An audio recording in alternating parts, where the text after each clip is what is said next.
진짜 브레이크가 작동하지 않았다고요. 사측에서는 브레이크에 문제가 없다고 하지 않습니까? 아닙니다. 제 말 좀 믿어주십시오. 저 진짜 너무 억울합니다.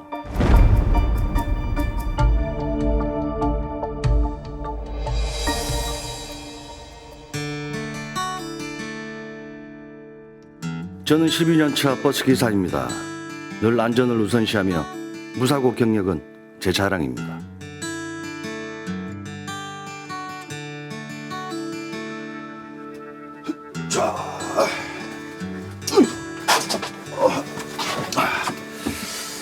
자, 오늘도 안전운행 손님들 모시러 가볼까? 그래. 그날도 기분 좋게 운행을 나섰습니다.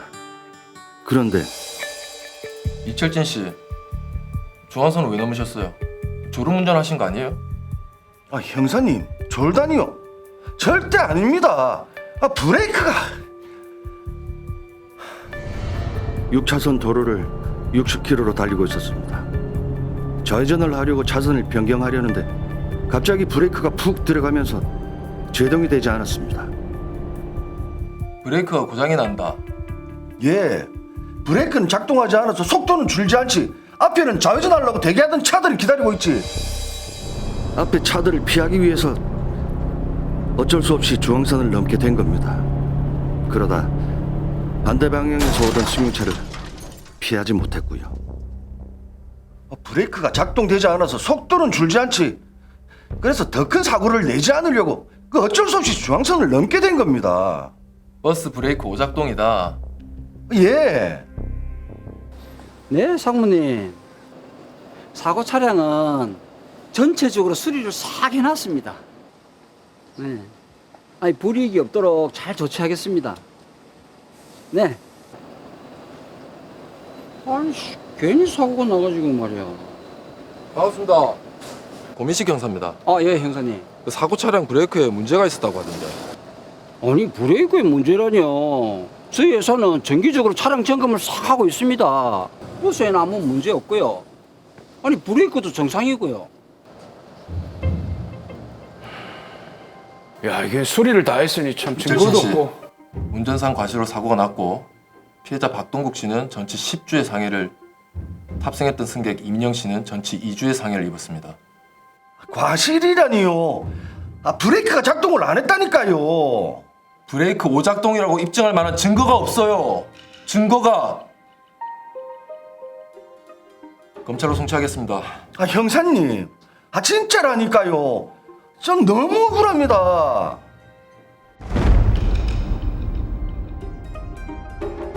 자, 그러게요. 이철진 씨 입장에서는 정말 억울하겠습니다. 그렇습니다. 이게 지금 브레이크가 고장이 나서 일어난 사고인데 너무 억울한 그런 사연입니다.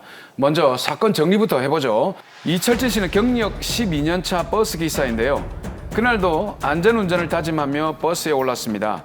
약 60km의 속도로 직진하고 있었는데 좌회전을 하기 위해 차선 변경을 하려고 했죠. 그런데 이철진 씨가 운전하던 버스에 브레이크가 푹 들어가면서 제동이 되지 않았고 이철진 씨는 좌회전을 위해 대기 중이던 앞 차량들을 피하기 위해 어쩔 수 없이 중앙선을 넘게 됐습니다.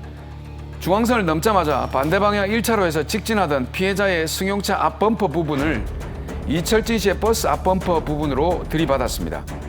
이로 인해 피해자는 전치 10주의 상해를 입었고 이철진 씨의 버스에 탑승했던 승객 한 명은 전치 2주의 상해를 입었습니다. 이철진 씨는 수사 초기부터 사고 당시 버스의 브레이크가 작동하지 않았다고 주장을 했는데요. 자, 그런데 버스 회사의 사고 직후 처리가 좀 의심스럽습니다. 그렇습니다. 이철진 씨가 일하던 버스 회사 측에는 사고 차량을 즉시 전체적으로 수리를 했는데요. 네. 그리고 버스의 브레이크에는 전혀 문제가 없다고 진술을 했습니다. 이후 상황을 더 알아보니 이철진 씨의 주장을 직접적으로 입증할 만한 증거가 없어서 공소가 제기된 상황입니다. 자, 일단 이철진 씨의 주장이 사실이라면요. 사고 당시 상황에서 브레이크는 말을 듣지 않죠. 앞에는 차들이 있죠. 그렇습니다. 부득이하게 지금 중앙선을 넘은 상황인데 브레이크 오작동을 입증할 만한 직접적인 증거가 없거든요. 어떻게 좀 해야 될까요? 네, 버스 회사 측에서 사고 즉시 차량을 즉시 수리를 했고요. 네. 브레이크에 결함이 있다는 것을 입증할 직접적인 증거를 제시하기는 어려워졌습니다. 네. 이럴 때일수록 정황 증거를 충분히 모아서 반대 증거로 제시하는 것이 필요하다고 보입니다. 정황 증거, 이게 증거가 되나요? 네, 정황 증거는 간접 증거라고도 하는데요. 네. 직접적인 증거는 아니지만 여러 정황으로 볼 때 차량에 결함이 있어서 이 사건 피고인이 유죄가 아닐 수 있다라는 의심이 들도록 변호를 해야겠습니다.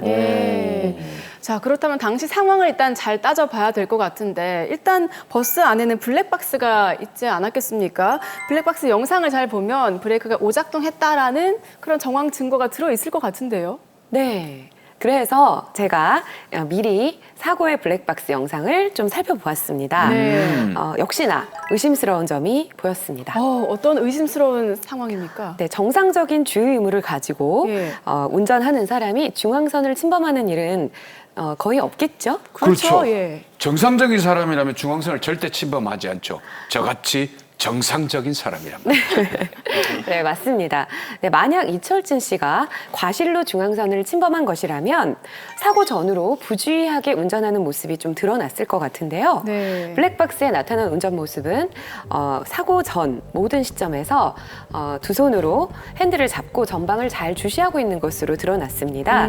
그러니까 한순간도 주의의무를 위반하고 있는 모습이 보이지 않았습니다. 맞습니다. 뭐 과실이나 운전 미숙이었다면 그런 모습들이 블랙박스에 다 담겨 있었을 텐데 그렇죠. 블랙박스에는 부주의한 모습이 없었잖아요. 네, 그렇습니다. 예. 네, 사고 지점은 커브길도 아니었고 통상적인 운전자라면 절대 중앙선을 넘지 않았을 것입니다. 버스 운전 경력 12년에 이철진 씨가 전방을 주시하고 운전하면서 과실로 중앙선을 넘었다라는 점이 의심스러웠습니다. 네. 그리고 사고 현장에도 의문점이 있었습니다. 어떤 의문점입니까? 네, 스키드 마크라고 아시죠? 예. 네. 네, 급하게 브레이크를 밟으면 길에 나타나는 검정색 바퀴 자국이 있는데요. 그 지점에 스키드 마크가 없었습니다. 네, 만약 중앙선을 과실로 넘었다면 급브레이크를 좀 밟았을 텐데 말이죠. 네, 그러네요. 그렇다면 또 그 브레이크 오작동에 대한 또 다른 증거가 있습니까? 네, 제가 이 사건을 조사하면서 버스 브레이크 시스템을 주목해 보았는데요. 버스는 일반 승용차와는 달리 에어브레이크 시스템을 사용하고 있습니다. 네. 이는 추운 날씨에 좀 브레이크에 영향을 받을 수 있는 가능성이 있다고 합니다. 추운 날씨에 영향을 받을 수 있다. 자, 생각을 해보면 지금 드라마에서 버스 사고가 났을 때가 1월이었잖아요. 네. 굉장히 추운 날씨인데 그렇죠. 브레이크와 뭐 추운 날씨 연관 관계가 있을까요? 네, 에어브레이크 시스템은 추운 날씨의 혹한기에는 배기 부분의 수분이 얼어서 에어가 충분히 차는 것이 방해되는 경우가 있다고 하고요. 그래서 이 사건에서 브레이크가 고장이 났었을 가능성을 완전히 배제하기는 또 어려운 부분이 있습니다. 자, 그런데 버스 회사에서 브레이크를 수리를 해버리는 바람에 이게 추운 날씨 때문에 브레이크가 작동하지 않은 것인지 뭐 입증할 수가 없지 않겠습니까? 알 수 없잖아요. 네, 맞습니다. 버스 회사 측에서도 수리를 할 때 브레이크에 아무런 이상이 없었다라고 진술했기 때문에 이미 공소가 제기된 이상 이철진 씨에게는 불리한 상황인 것은 맞습니다. 네. 그런데 형사 재판에서 무죄일 수 있는 가능성이 있는 사건에 대해서 유죄일 수 있다라는 이유만으로 유죄 판결이 선고되는 것은 아닙니다. 그렇죠. 이게 무죄일 가능성이 요만큼이라도 있으면 이게 굉장히 억울한 거거든요. 네, 그렇죠. 유죄의 인정이라는 거는 법관이 합리적인 의심을 완전히 배제할 수 있는 정도가 돼야 되고요. 공소 사실이 진실한 것이라는 확신을 갖게 할 만한 증명력을 가진 증거에 의해 내려질 수 있는 것입니다. 네, 그럼 드라마 사례에서는 무죄일 수 있다는 의심이 들기 때문에 이게 쉽게 유죄로 확정이 될 수는 없는 거죠. 네, 맞습니다. 이 사건은 중앙선을 침범해서 난 사고이기 때문에 공소가 제기가 된 것인데요. 도로교통법 제13조 제3항의 중앙선 침범이란 중앙선을 넘어선 모든 경우를 의미하는 것이 아니라 부득이한 사유가 없이 중앙선을 침범한 것을 의미합니다. 예. 법원은 차량이 부득이하게 중앙선을 침범한 경우에는 이 도로교통법 위반으로 보지 않겠다라는 것인데요. 야, 그럼 이게 차량이 부득이하게 중앙선을 침범한 경우 이게 굉장히 중요한 것 같은데 어떤 경우가 있습니까?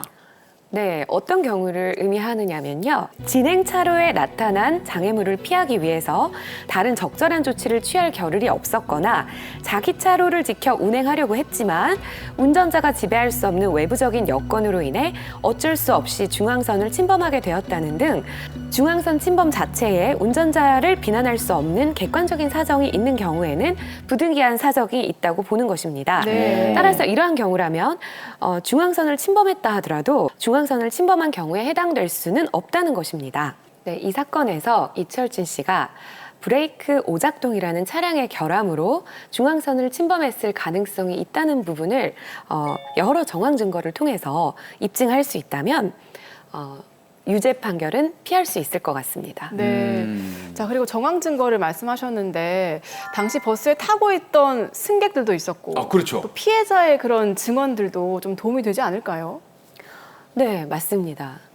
이 사건 이철진 씨는 사고 직전에 운전에 집중하고 있었다라는 점, 그런 것들을 뭐 이야기해줄 승객이 있다면 좋을 것 같고요. 네. 또 직전에 라고 당황하는 모습을 보였다고 하는데 그러한 부분이나 또 운전기사 근처의 승객이 이철 씨가 사고 직전이나 직후에 브레이크가 이상하다라고 말하는 것을 또 들었을 수도 있습니다. 그렇죠. 네. 그런 승객들의 진술이 있다면 도움이 될 수 있을 것 같습니다. 네.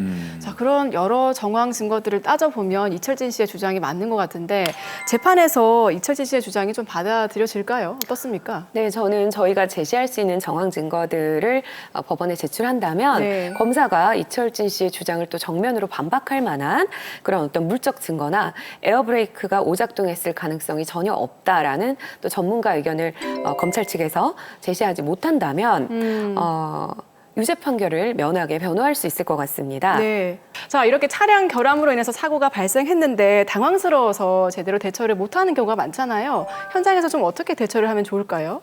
네, 차량 결함으로 사고가 발생했을 때 굉장히 당황하실 거예요. 네. 근데 이럴 때 두 가지 점을 유의하셔야겠는데요. 첫 번째, 먼저 주위에 도움을 받을 수 있는 운전자 또는 목격자들을 확보해 두시는 것이 중요하겠습니다. 네.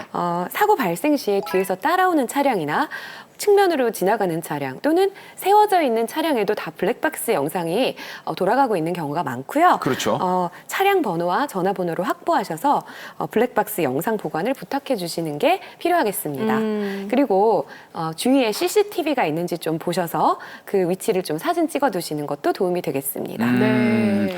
주변의 차량, 목격자, 그리고 그 차량의 번호판, 마지막으로 CCTV까지 저희들이 꼭 기억을 좀 해야 될 것 같습니다. 네, 블랙박스의 영상의 그 보관 기간이 굉장히 짧은 경우가 많고요. 또 CCTV의 경우도 통상적으로 한 15일 이내에 또 이제 리라이트가 돼서 삭제가 되는 경우가 많기 때문에 네. 증거 보존 등의 절차로 빨리 데이터를 확보해 두시는 것이 필요하겠습니다. 네. 또 증거들을 수집할 수 있는 그런 골든타임을 놓치지 말아야 될 것 같고요. 네, 또 언제나 중요합니다. 네, 또 다른 대처 방법 뭐가 있을까요? 네, 두 번째는 사고 차량 자체가 그 결함이 있다라는 부분을 입증할 수 있다면 매우 효과적인 변호가 되기 때문에 네. 사고 발생 시 해당 차량을 경찰 관계자 외에 다른 사람들이 함부로 훼손하지 않도록 봉인을 해둔다라든가 하는 차량을 보전하는 조치를 해두시는 것이 중요하겠습니다. 네. 자, 정말 차량 결함으로 인해서 사고가 발생했을 때 현장 대처법 말씀해 주신 것처럼 꼭 기억을 해 주시기 바랍니다. 자, 마지막으로 이철진 씨에게 한 말씀 부탁드립니다. 네, 이철진 씨는 최대한 유리한 정황 증거를 확보하는 것이 꼭 필요하겠습니다. 주위 승객들이 유리한 증언을 해줄 수 있다면 도움이 될 것이고요. 또 에어브레이크 시스템에 문제가 있다라는 부분을 자동차 연구기관에 좀 의뢰를 해서 그런 가능성이 있다라는 점에 대한 회신을 받아서 법원에 제출할 수 있다면 무죄를 입증하는 데 도움이 될 것 같습니다. 꼭 전문가와 상의하셔서 좋은 결과를 받으시기를 추천드리겠습니다.